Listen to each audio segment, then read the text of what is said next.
Tidak ada presiden Republik Indonesia yang punya tongkat Nabi Musa, tidak ada. Negara kita sangat besar. Sudah kita mulai bergelar sekian ratus, sekian, masih ada yang komentar. Iya, tapi belum banyak. Kalau nggak ada wartawan, saya bilang.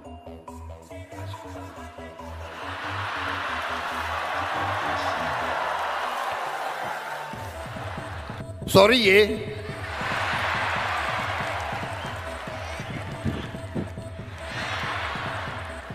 Ada orang-orang pinter. Kabinet ini kabinet gemuk. Terlalu besar.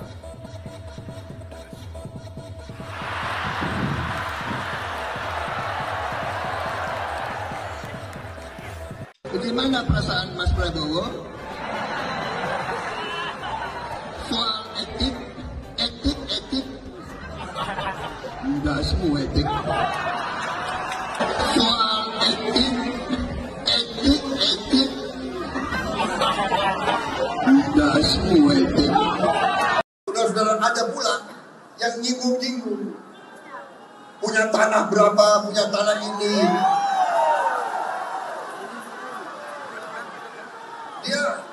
Dia pinter atau goblok sih? Goblok sih.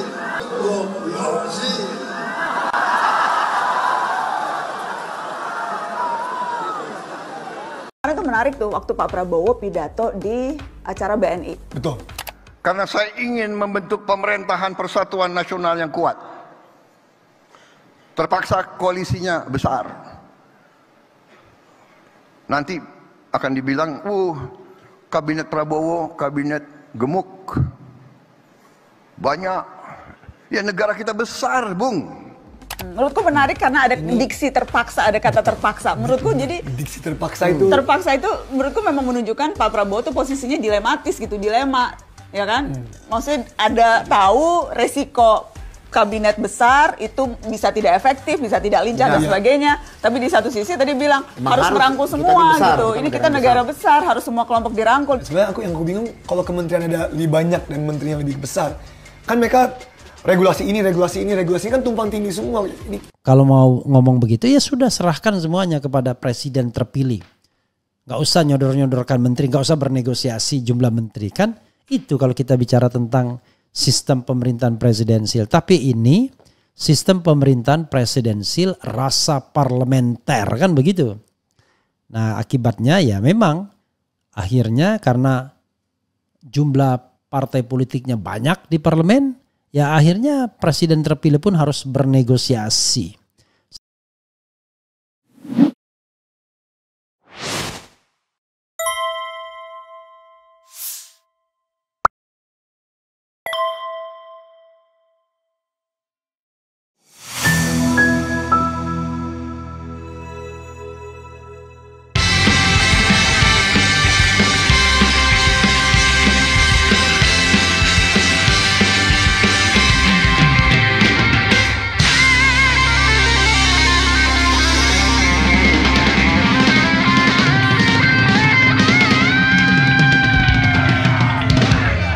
Assalamualaikum warahmatullahi wabarakatuh. Sobat RH sekalian, jumpa lagi kita di channel yang keren ini. Keren cadas. Ya sobat RH sekalian, saya tadi baru saja ke CNN Indonesia ya. Bertemu 3 orang menteri, 2 menteri, 1 wakil menteri. Bertemu dengan Yandri Susanto dari PAN, Maman Abdurrahman dari Golkar, dan Noel. Noel itu siapa namanya? Emmanuel Ebenezer, Wakil Menteri Tenaga Kerja ya, dari Gerindra tetapi lebih dikenal sebagai relawan. Jadi saudara sekalian, bolehlah optimisme para menteri tersebut ya. Nanti akan kita lihat apakah optimisme itu betul-betul berbuah kinerja yang baik. Saya menggarisbawahi misalnya pernyataan Yandri Susanto, saya sudah biasa hidup di desa. Nanti saya akan tinggal di desa katanya.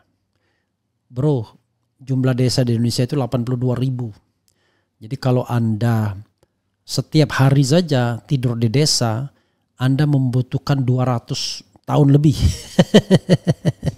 Jadi nggak cukup ya. Oh iya, nanti desa tertinggal saja. Iyalah, desa tertinggal juga banyak ya. Jadi menyelesaikan persoalan desa tidak semudah itu ya. Tidak segampang itu. Harusnya kalau pemerintahan ini mau baik ya, ya selesaikan secara struktural harusnya. Desa itu di bawah koordinasi kecamatan. Kecamatan di bawah koordinasi kabupaten kota di bawah koordinasi provinsi. Provinsi di bawah koordinasi nasional. Harusnya kan begitu. Secara piramida.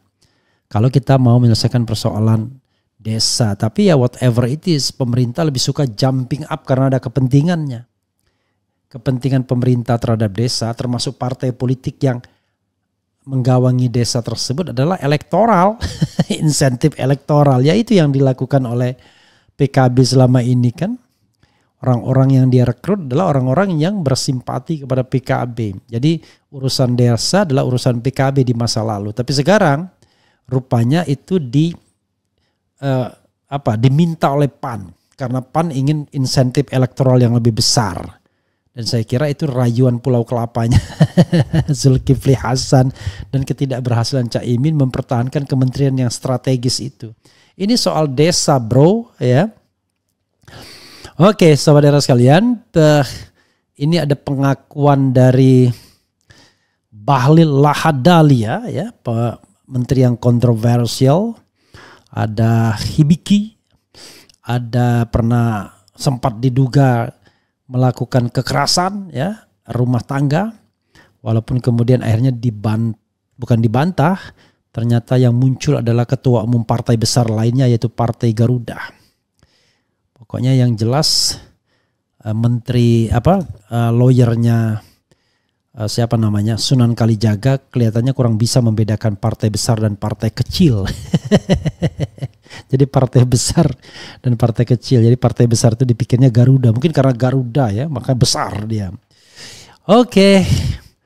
Ya, politik itu adalah tidak hanya di depan tapi di belakang ya.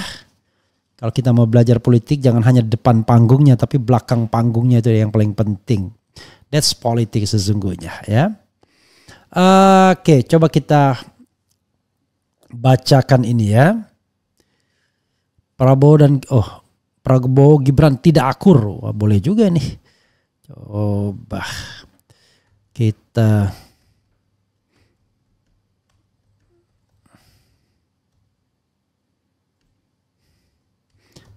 jadi sobat era sekalian, kita lihat coba kalau di kabinet tukar tambah ini ya. Oke. Ini kata Bahlil ya. Sebut Golkar tukar kursi ketua MPR dengan pos 8 menteri. Luar biasa ya. Golkar memutuskan memberikan kursi ketua MPR RI kepada Gerindra sebagai ganti 8 kursi menteri. Tirto.id. Ketua Umum Partai Golkar Bahlil Lahadalia mengakui adanya tukar guling jabatan dengan Partai Gerindra. Dalam Kabinet Merah Putih, kader-kader Partai Golkar mengisi 8 kursi menteri dan 3 kursi wakil menteri. Sebagai gantinya, Partai Gerindra dapat mendudukkan kadernya di posisi Ketua MPR RI. Semula Bahlil bercerita bahwa saat penyusunan Kabinet Prabowo Gibran, dirinya terus menjalin komunikasi dengan Ketua Dewan Pembina Partai Golkar Abu Rizal Bakri. Saat itu Golkar kata dia hanya mendapatkan jatah 5 kursi menteri. Jatah kita 5 kursi menteri. Kemudian waktu itu MPR dikonsensuskan untuk diberikan kepada partai sahabat kita yang memenangkan Pilpres. Kata Bahlil dalam sambutannya pada acara tasyakuran HUT ke-60 Golkar di kantor DPP Golkar Jakarta Barat. Bahlil mengatakan saat itu dirinya tak mau melawan Presiden RI terpilih Prabowo Subianto. Alhasil Golkar memutuskan untuk mengompensasi kursi Ketua MPR RI yang seharusnya milik partai berlogo pohon beringin itu kepada Gerindra. Kita kan nggak bisa lawan presiden, Pak. Kalau kita lawan presiden repot kita semua kan. Luar biasa bahasanya sama ya. Repot dengan Raja Jawa, tapi ini presiden. Terkecuali kita ubah doktrin karya kekaryaan. Itu baru bisa. Selama itu doktrin masih ada yang nggak bisa kita ubah. Tutur Bahlil. Golkar lantas melakukan komunikasi politik dengan Prabowo untuk menegosiasikan jatah kursi menteri. Saat itu Bahlil masih menjadi tim kampanye strategi TKS Prabowo Gibran, ya, yang tidak pernah cuti ya ketika dia belum menjadi ketua umum Golkar. Singkat cerita, Golkar pun berhasil mendapat jatah 8 kursi menteri usai Bahlil melakukan negosiasi. Hebat dong Bahlil. Alhamdulillah menjadi 8. Jadi ini adalah sebuah kesempatan yang baik untuk kita mengabdi kepada pemerintahan, tutur Bahlil. Usai acara, Bahlil mengaku partainya mendapat jatah 8 kursi menteri karena dipercaya oleh Prabowo. Partai Golkar mendapat kesempatan dan kepercayaan dari Bapak Presiden Prabowo dan Bapak Wakil Presiden Mas Gibran. Luar biasa. Ada Bapak Wakil Presiden Prabowo tapi ditambah Mas Gibran ya. Prabowo saja nggak ditambah ya. 8 orang menteri, 3 orang wakil menteri, ucap Bahlil ya. Bahlil juga mengatakan bahwa jatah 8 menteri dan 3 wakil menteri itu semata-mata didasari penilaian objektif Prabowo. Tahu dari mana dia? Dia mengklaim bahwa kader-kader Golkar dianggap mumpuni untuk mengisi jabatan-jabatan menteri dalam rangka membantu Presiden Prabowo di pemerintahan. Selain itu, menurut Bahlil, partainya siap meningkatkan gross domestic product GDP Indonesia menjadi 10 besar di dunia. GDP ya, tapi oke. Ke depan kata Bahlil, Golkar akan mendorong demokratisasi dan aturan-aturan demokrasi yang lebih efisien di samping proses pendidikan politik. Ini juga menjadi bagian yang akan kita bahas bersama-sama nanti dari parlemen, dan Golkar akan berusaha semaksimal mungkin untuk menjadi garda terdepan dalam menginisiasi hal ini, kata Bahlil.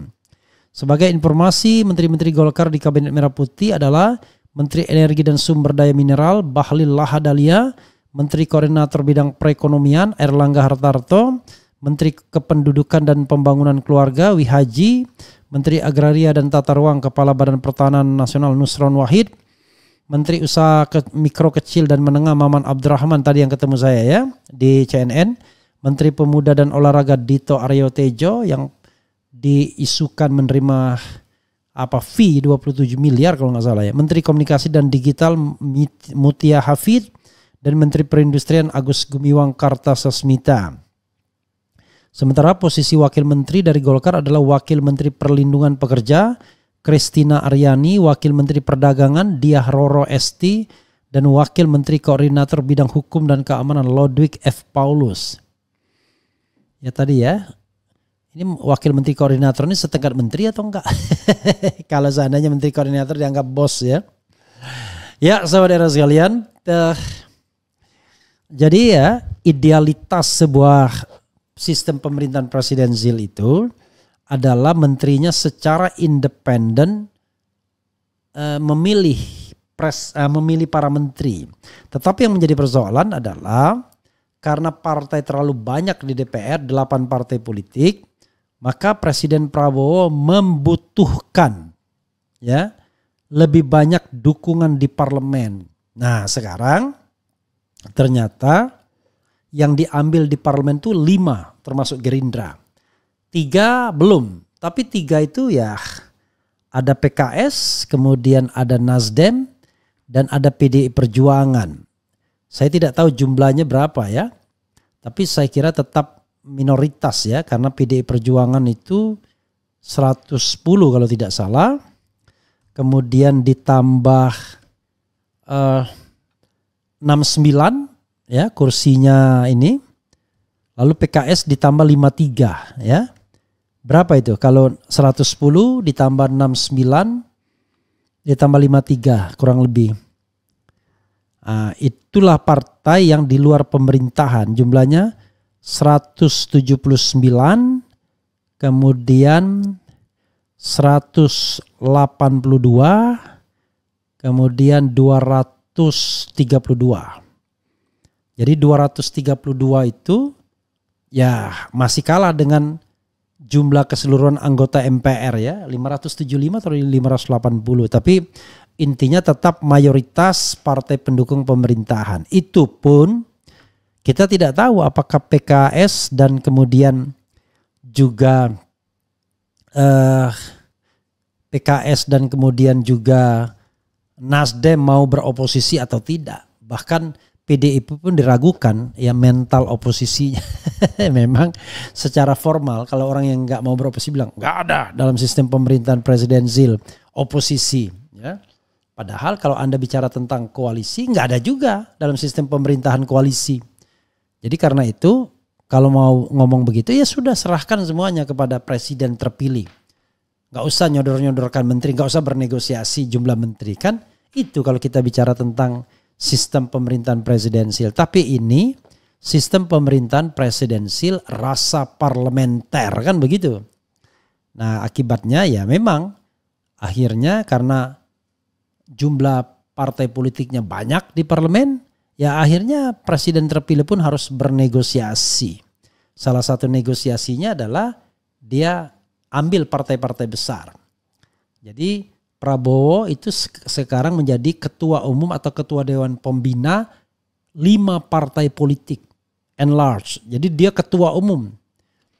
Jadi dia termasuk dewan pembina atau ketua umum PKB juga, dewan pembina atau ketua umum Golkar juga, dewan pembina atau ketua umum PAN juga, dewan pembina ketua umum Partai Golkar juga, apalagi, dan Gerindra sendiri. Jadi 5 partai politik ditambah partai-partai kecil lah ya, yang tidak memiliki kursi di DPR, termasuk Partai Bulan Bintang yang dapat jatah Menteri Koordinator Menteri Koordinator Hukum dan Hak Asasi Manusia. Jadi ini yang paling lucu ya. Kementerian dipisah-pisah, Menteri Koordinator dibanyakin ya. Oke saudara sekalian, coba kita bacakan ya komentar sobat RH sekalian terkait dengan hal ini ya.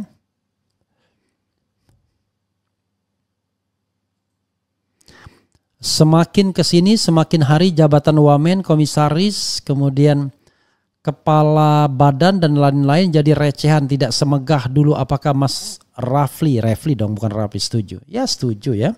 Makanya saya biasa aja ya.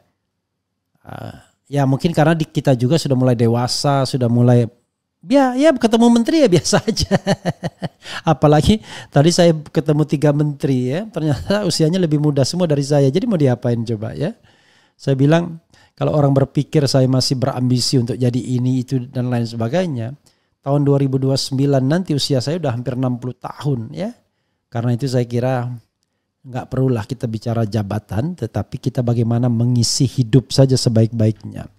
Karena orang seperti Maman Abdurrahman misalnya, itu usianya muda sekali masih. Bahlil juga lebih muda, kemudian Nol juga begitu. Yandri Susanto juga lebih muda. Jadi mau diapain coba? Mau berambisi macam-macam? Enggak lah ya. Ambisi kita adalah pada kebaikan saja ya. Kebaikan. Maman Abdurrahman. Belum ada ini Maman Abdurrahman pemain sepak bola adanya. Gitu. Jadi sahabat era sekalian itu ya yang kita pikirkan tentang hidup ya. Oke.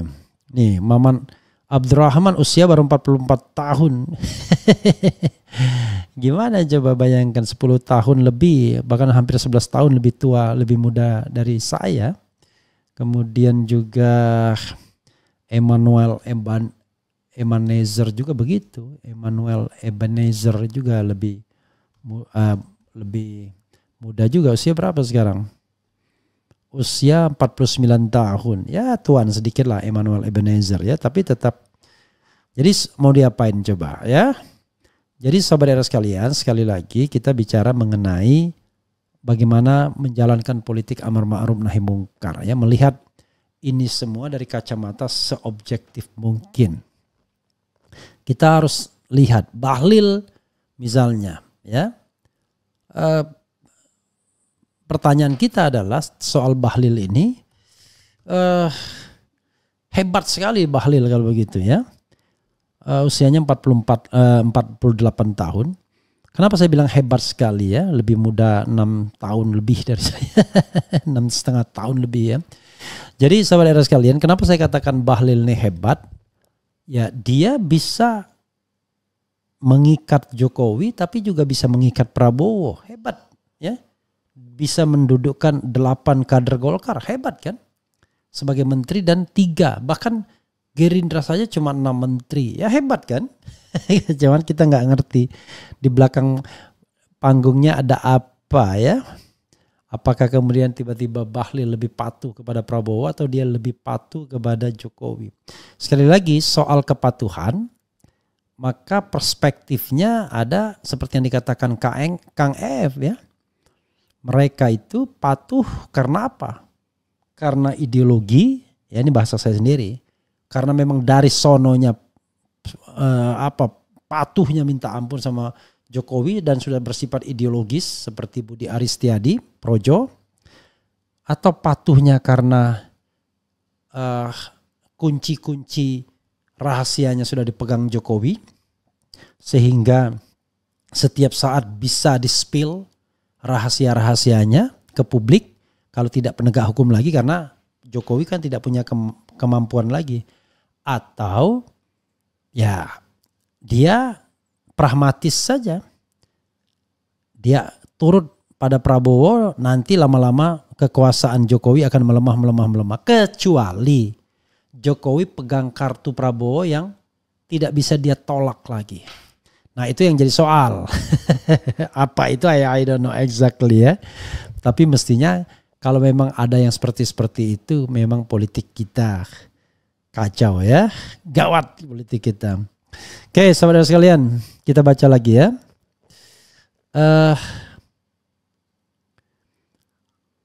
Menteri dan wamen sekarang sudah berapa yang sudah jadi tamu RH? Channel luar biasa, keren, cadas. Oke.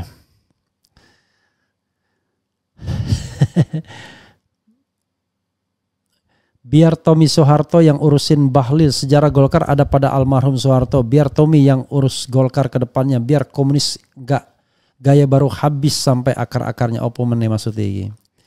Kemudian kelanjutan Adili Jokowi sama Fufu Fapa gimana Bang Refli? Ya nanti kita lihatlah ya. Hari ini kan baru hari pertama Presiden Jokowi. Tapi gugatan terhadap Jokowi kan sudah dilantunkan, sudah diajukan ke pengadilan di Jakarta kan, yang sidangnya ditunda setelah pelantikan ya. Kemudian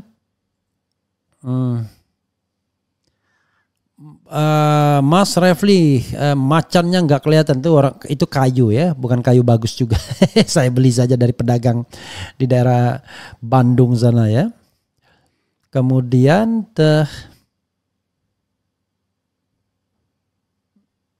kemudian apa lagi ya?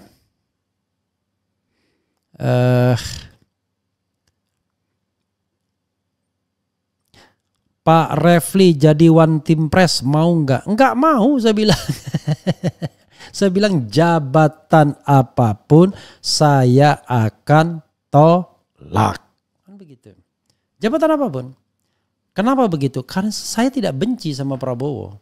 Tidak benci juga sama Jokowi. Saya hanya ingin konsisten bahwa kalau kita menjadi bagian yang kalah, ya sudah. Yang paling bagus adalah menjadi oposisi. Lah kalau semua pengamat intelektual berada di kekuasaan, lalu siapa yang kemudian ingin menjaga kekuasaan tersebut? Begitu ya saudara sekalian. Itu saja ya, mudah-mudahan ini bermanfaat ya. Kemudian begitu ya saudara sekalian, yang nggak jelas saya tidak bacain ya. Saya bicara usia, saya mengukur diri saya sendiri ya. Memang usia tidak menentukan segalanya ya. Tetapi untuk saya sendiri saya mengatakan apalagi yang mau saya cari. Usia sudah hampir 60 tahun kalau 2029 nanti. Maksud saya adalah gak bisa kita mengatakan tunggulah 2029 lah, kita belum tentu juga nyampe usia demikian. Astagfirullahaladzim ya. Intinya adalah ya kita lakukan hal yang sebaik yang kita bisa lakukan ya. Mumpung masih kuat ya, mumpung masih punya semangat muda dan lain sebagainya. Kalau sudah kaki-kaki kan kita nggak bisa ngapain lagi. Itu saja sobat sekalian ya. Mudah-mudahan baik semuanya, tapi saya ini ingin setelah ini saya ingin refleksi terhadap pemerintahan Prabowo Subianto ya. Sikap mendua saya, tapi bukan mendua pengen jabatan, mendua dalam mengkritiknya. Itu saja saudara sekalian. Wassalamualaikum warahmatullahi wabarakatuh. Keren, cadas, cia.